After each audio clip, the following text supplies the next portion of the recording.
گھروں میں تو پھر آدمی تھوڑا بہت بچ جاتا کہ یار ظلم نہیں کرو یار، میری بیوی ہے، میرے بچے، لیکن افسر ماتحتوں کے اوپر، مالک دکانداروں پر، اپنے ملازموں پر،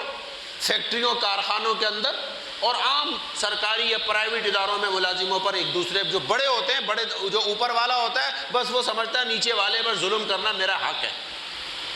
الیاذ باللہ ثم الیاذ باللہ استغفر اللہ۔ یہ ایک عام وبا اور بیماری ہے، کہیں بھی چلے جاؤ،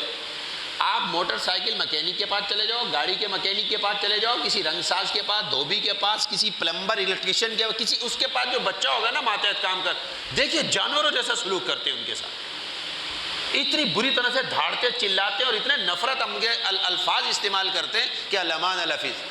اور چھوٹی سی بات پر کتنا سزا دیتے ہیں۔ یہ عام ہوتا ہے، چاہے آپ لوگ تسلیم کریں نہ کریں، میرا 100% اس کا تجربہ ہے، عام ہوتا ہے۔ پتہ نہیں اس نے کیا، بیچارہ بچہ اس کے پاس آ گیا، وہ مکینک ہے، چلو وہ کاریگر ہے، اور وہ اس کے ساتھ